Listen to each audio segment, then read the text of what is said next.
and welcome. We are super excited to relaunch our spring edition of a Wine Affair podcast. Today we have with us someone I was super excited to meet in person about a year ago, I think. We have Jill Davis with DuMOL. She is the brand ambassador for this winery and vineyard out of California. And before we kind of dive into her background and the wonderful wines she represents, I kind of just wanted to go around too and talk a little bit more about some of the wines she's decided to pour for us today. So just like with every episode we have, we kick it off with what's in our glass. And today we are pouring a DuMOL Highland Divide Russian River Valley, one of my favorites in California, Pinot Noir. So this is the 2022, and Cindy and I were both fortunate enough to pour the same thing in our glass. So cheers, everyone. Cheers. Yes, Cindy and I poured it earlier, and we're talking about how yummy it smelled just like right away into the glass. And I know, Cindy, you were picking up on a lot of the fruit flavors in it as well for a Pinot Noir. Yeah, Jill, this is absolutely delicious. It's I'm so glad. Mouth-watering and all of the good things that I love about Pinot Noir.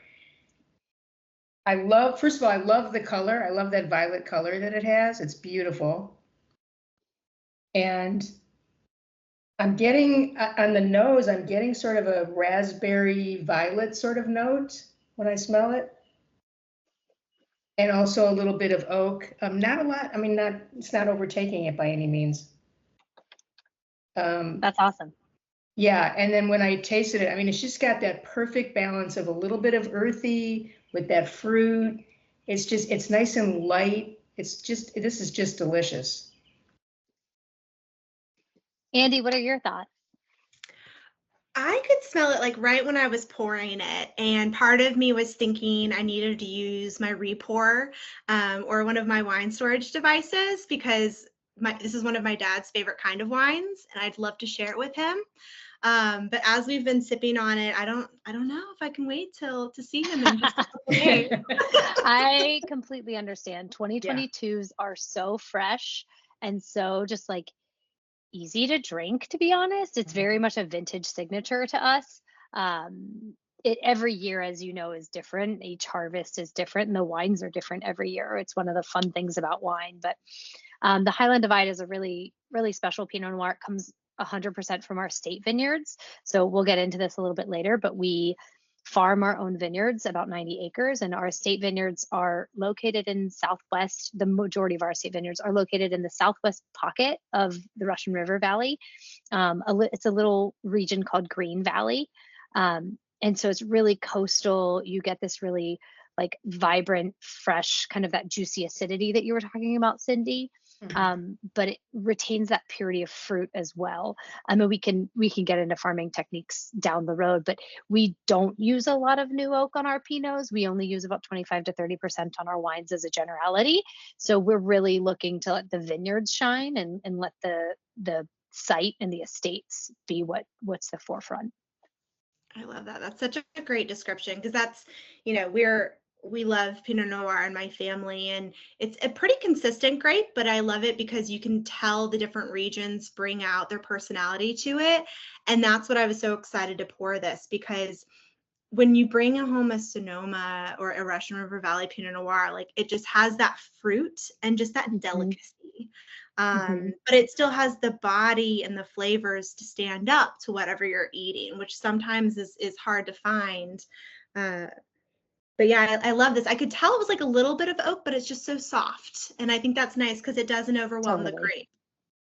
Pinot Noir is such a versatile variety, I think, which what you're talking about with like pairing and how you drink it. It can go with so many different cuisines and so many different foods and different situations, which is one of the things I personally appreciate about it.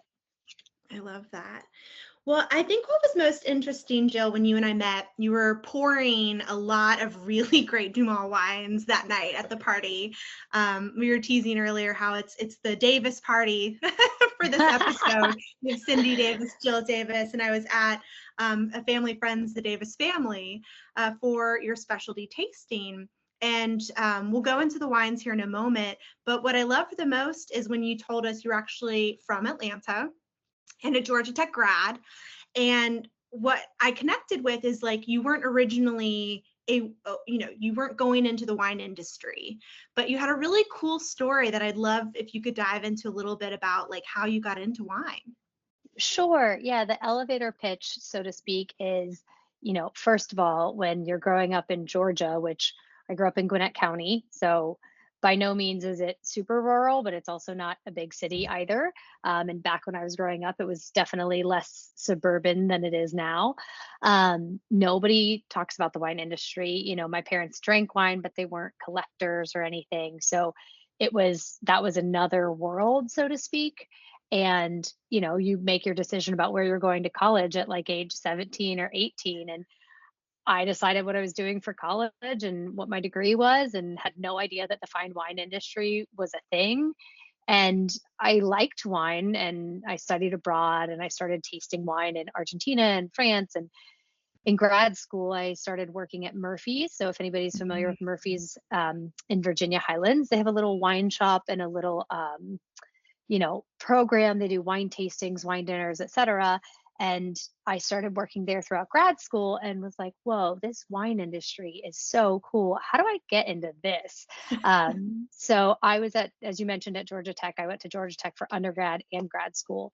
And I was already halfway through grad school at that point. So I finished my degree and then went on and continued to work in wine. So I've mostly been a sommelier. That's the majority of my career, which to me, a sommelier is a person on the floor of the restaurant, curating the program, building the program, and really serving the guests, and just a hospitality professional specific to beverage and wine.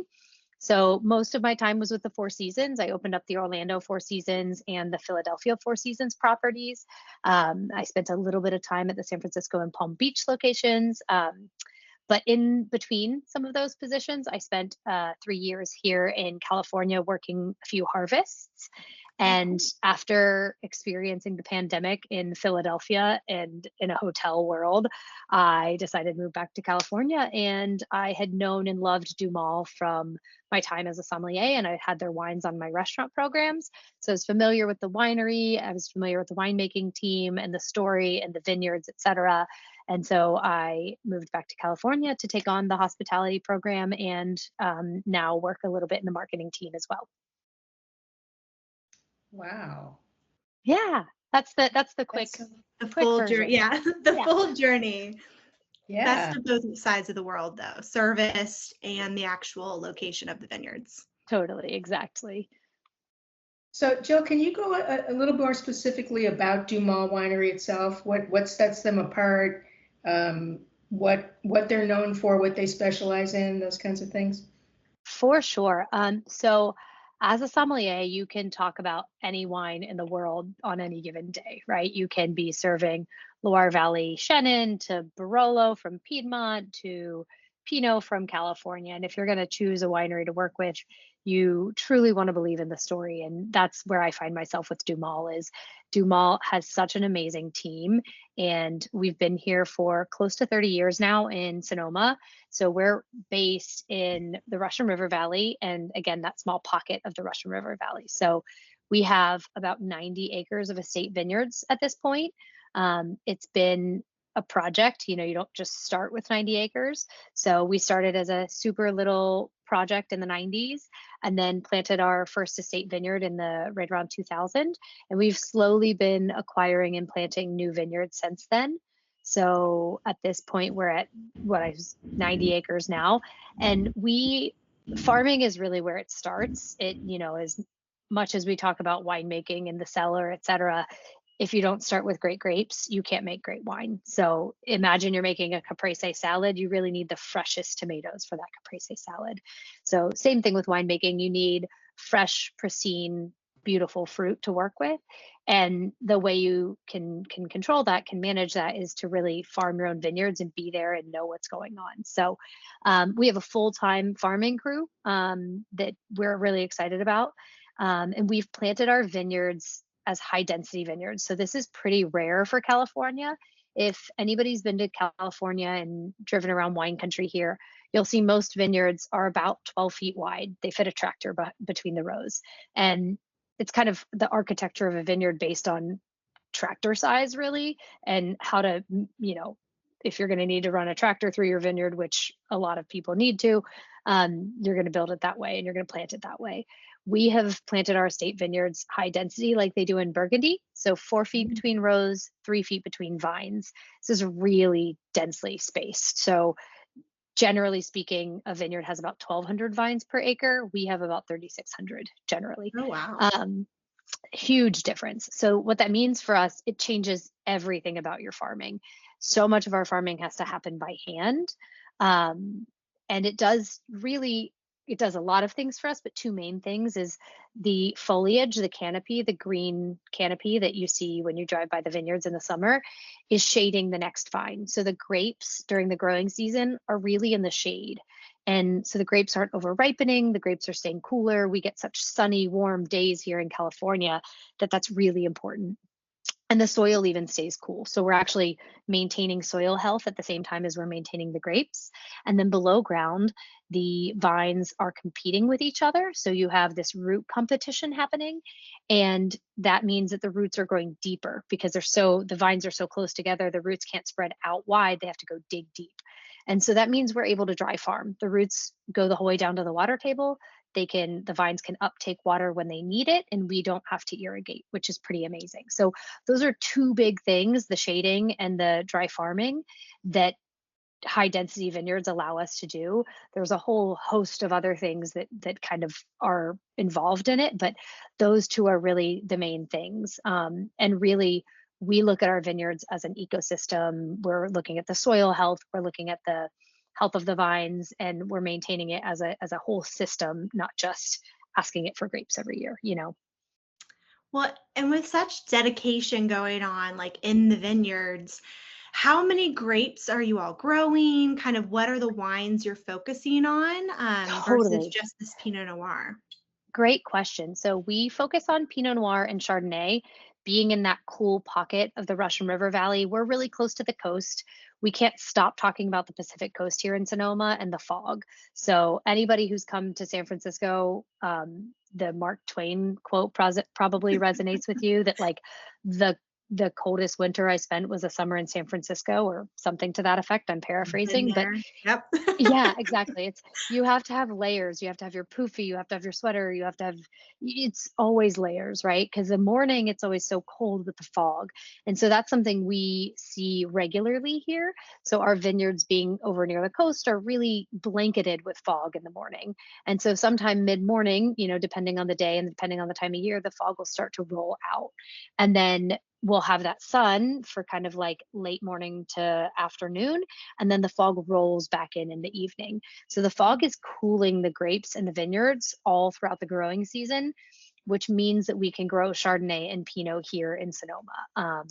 So those are our two main varieties. We do a little bit of Syrah, a little bit of Cab, and we do a tiny bit of Chenin Blanc as well. Yum. I have one of those Chenins that I'm saving in my fridge. Oh, I so love it. I can't wait to try it. Good. Yeah, I just was tasting our 2023 Chenin blend earlier today, so I'm really excited about that wine. Good. Maybe I'll have to wait and do a vertical. I love it. I love it. It's so fun. But I love that. And then too, talking kind of, you talked about the growing season of the vineyards and how we're coming out of the winter, here for us on the East Coast, especially in the South for me and Cindy, we're picking up on that, summer heat, and, things are blossoming, allergy season's in full swing. What have you all been doing over the last few months, from harvest that happened last fall till things are really just starting? Has bud break happened? Like, when do you all, Yes. when does the work start? Yeah, so bud break has happened, but I'll draw you back. So after harvest, harvest is always such a busy time. We bring in interns every year for harvest, and it's go, go, go for, 6 to 8 weeks, depending on the year. And this year was a little bit of a later harvest. So we didn't start picking until mid-September and didn't finish until mid to late October. So just a little bit of a shift. And then once we finish harvest, we do a lot of our bottling during the winter. So we flip and we start getting ready for bottling. So we do the majority of our bottling between November and February. So it's when the vines are dormant, our team can be here in the cellar a little bit more rather than out in the vineyards. So we find it works really well. Some people just caveat bottle during the summer, but we find we need to be out in the vineyards during the summer because that's during the growing season. So we do our bottling and then we kind of wrap up and we are now starting to blend. So from a cellar perspective, bottling post-harvest and then starting to like look at the 2023s that have been in barrel for 7 to 8 months now. I can't believe it's May. I'm still thinking it's April in my brain. So yeah, the wines have been in barrel since September. So we're starting to look at them and starting to do some blending trials at this point. From a vineyard standpoint, the vines are dormant in the winter, so there's really nothing going on in the vineyard until we start to prune. So when we prune, it's usually January, February. We go through and we literally cut back the canopy and the shoots from last year. So we'll do that. It's a long process because you have to do each individual vine, and that, over 90 acres is a lot of work. And then we are at this point, we see bud break usually in like March. Usually by the end of March, we'll see bud break. And now at this point, we've got the shoots are growing up. We are getting ready to see flowering. So flowering is when the vine literally flowers and self-pollinates itself to get your fruit set. Once your fruit set happens, you kind of have an idea of where your yields are going to be that year. And then it's really from fruit set to harvest is the grapes growing and swelling in size. And then you get veraison, which is where dark grapes start out green and they change from green to dark. And that usually happens in July. And then from veraison and out, it's just kind of hanging on until harvest. And then we do it all again. Yeah, we just keep going. Wow. Thank you for explaining all that. I love that. That's so great. One of the things we've tried to do on the podcast is to sort of go behind the scenes on a lot of wine businesses and the industry and try to explain in like layman's terms how that works. And you just gave the perfect explanation of that, like for all the seasons. So thank you for that. Yeah, and there are obviously like little bitty bits that happen in each one of those, but that's kind of the grand overview of what happens on a year. Well, thank you for sharing that. Is there anything that's coming up for DuMOL in the future that's sort of we're thinking about new things, or are we doing events at DuMOL or things like that? I think the most exciting thing that we have going on is we purchased a new vineyard last spring. And we had contracted out the fruit. So when we purchased it, there were already contracts on the fruit for last year. So we didn't receive the fruit. We farmed it and then we sent the fruit to another winery to produce. And so this year will be our first year receiving fruit from that vineyard. So we're all really excited to see how that goes and to work with this new vineyard. It is a stone's throw away from, so we have 30 plus acres of contiguous vineyards in Green Valley, which is that small little pocket. And this is literally a stone's throw away. It's a couple of streets away from us. So it's still in our little area. We understand the microclimates there. And we are actually replanting approximately a third of that vineyard. So we just pulled the current vines. They're a little bit older, and where we organically farm, and it's very hard to switch vineyards over to organic farming. So we're doing the planting of the rootstock this year, and then in another 2 years, we'll field graft. Not to get too geeky, but we do what's called selection massal. So when we replant a vineyard, we take cuttings, like those pruning cuttings from our vineyard, and we go and we flag the healthiest vines and we replant with those cuttings. So you'll hear a lot of people that go and buy a clone at a nursery. And when you go buy a clone at a nursery, you're buying it's the same genetic material. It's like if you buy Roma tomatoes at any other place, they're all the same exact genetic material. So we do this selection massal, which allows it to have ever so slightly different nuanced genetic material. And we find we get really more interesting, more intense aromas, more diversity of aromas in our wines when we plant selection muscle. So we've been doing that for 25 plus years now, planting that way. So we're going to be planting the rootstock soon. And then in 2 years, we'll be grafting over some of our cuttings. I love that. And you can tell because I just keep, you might see me swirling this over and over again. It just has such a beautiful bouquet. Yeah. And, you know, just the aromas that are coming from this wine are just so wonderful and something you don't always get when you buy from the store, you know? And I think that's something that really takes place when you hear that passion behind it. And for our listeners too, I always thought this was interesting from when I worked at a vineyard. When you replant or you pull or you graft, kind of how long do you all wait before you get the grapes you'll use to make the wine again? I think that's always kind of the thing people don't realize. It's like, you know, when you plant tomatoes, you'll get a harvest. But when it comes to grapevines, like when are you expecting to see production from this new vineyard? Totally. So we, everything in a vineyard is pretty much on a 5-year rotation. So again, we're planting the rootstock now, and we're not grafting over the cuttings for 2 more years because we need that rootstock to grow and solidify. So again, not to get too geeky, but in vineyards, we graft one type of vine on top of another, and that's due to a pest called phylloxera. That is a little pest that lives in the soil and will chew at your rootstock. So we plant Vitis vinifera, which is, you know, fine winemaking grapes on top of American rootstock. And you have tons of different rootstock options within American vines. The way that you're allowed to do that or can do that is that plants don't have an immune system, so they can graft together quite easily. So apple trees are grafted, vineyards are grafted. There's a lot of grafting in gardening and stuff too. So we are planting the rootstock now. We will be waiting 2 years to let that rootstock grow and, you know, get a footing in the ground, so to speak. And then in 2 years, we'll field graft over those cuttings, which means we'll take those prunings and we'll literally connect them and field graft them to the rootstocks. And then we'll probably wait another 3 years before we get fruit to harvest and make wine out of. So we planted a vineyard in 2015/16. We did it in 2 pieces, and we didn't start making wine from that vineyard until 2018. So, you know, several years later.